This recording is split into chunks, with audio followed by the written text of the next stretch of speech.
why Abby Wood is swimming so well right now, which is fantastic. And they were saying that Abby sometimes struggles because Max Litchfield does not miss a single metre in training. They made a big point of this. Doesn't surprise you, does it? Well, because no. I mean, I'm absolutely. You can see that. You can see that when he swims his races.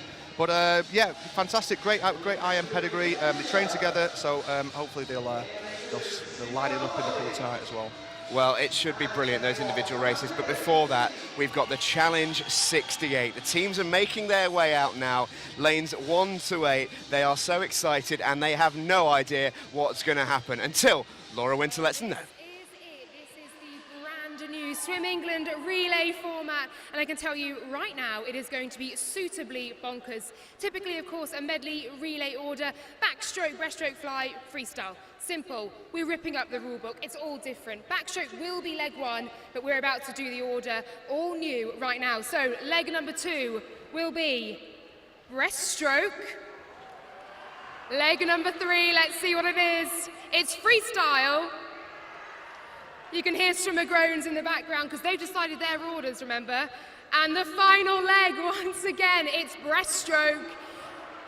What will that do to the swimmers? Let's take a look now to the starters with heat number 1. Wow. Well, we said, didn't we, expect the unexpected. That is certainly not expected for our swimmers. You heard the groans down the poolside.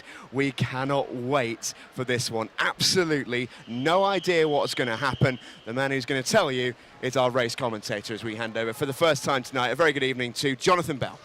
Thank you, Stephen. Good evening, everyone, and welcome to Ponds Forge for a little bit of history here. The manic nature we expect of the Challenge 68, and I have to say, as those strokes were being pulled out of the box there, it was fantastic to see some of the reactions down at the other end on the blocks. And James Goddard's just joining me now. I mean, anything could happen here. And the interesting thing you were saying in the studio, James, is the fact that you think they'll have lined up like a usual medley race.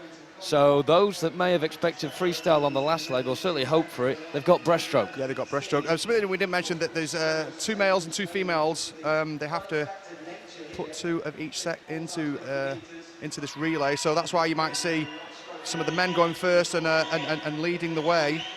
These breaststroke, the pink hats represent breaststroke, so they're not all swimming for the same swimming club, but they've got the pink hats on that represent the breaststroke. So, and you can see the girl in lane number 2 really not feeling this breaststroke. Yeah, that's Sophie Yendall. Meanwhile, out at the front, we have Mount Kelly B, and that was fantastic stuff there from Ben Harrison. Past the halfway point, we're onto the blue caps now. They're on the freestyle. This maybe will suit some of the swimmers a little bit more. And Mount Kelly trying to extend this lead with Emily Hames now. The rest of the pool, they've all really bunched up, and we're going to have to try and have a look here as to exactly who's pulling away. You can see in lane 4 that it's now Hamilton and Richard Kozabayev who has put in a good shift for them. But now we're onto the breaststroke, the final leg, and this really could throw up some surprises. Oh, somebody's doing freestyle. He's got it completely wrong, so that'll be a disqualification probably for the swimmer in lane number 6. He's had an absolute shocker there. Yeah, I think it's Adam Davies in lane 5 for Plymouth Leander B. Lane 5, apologies, lane 5, yeah. Wasn't all going to be perfect, was it, this? And no.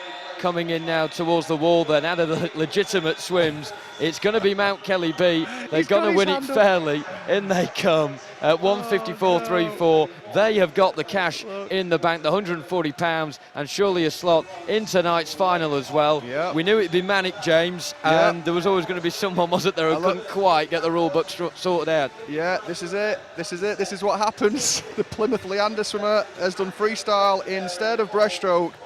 That will get him and his team disqualified, I'm afraid. There it is confirmed. There's the DQ.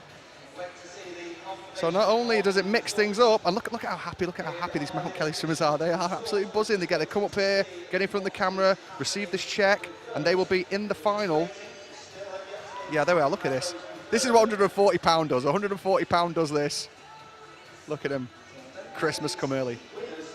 Well, not only that for Mount Kelly B, let's not forget, they've got a Mount Kelly A team coming up in the second race, so they could do the double.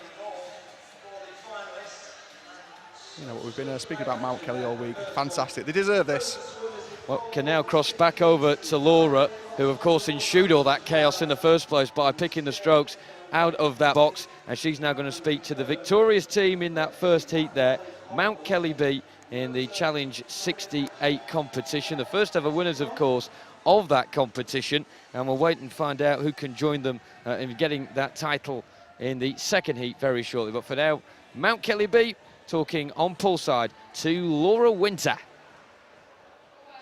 We promised you absolutely bonkers action. That's exactly what we delivered. I think we had 2 DQs in that one, but I've got some very happy heat winners here. Mount Kelly, not only bragging rights, not only the win in the heats here, they've also won themselves 140 quid. Let's get back to the action in heat number 2.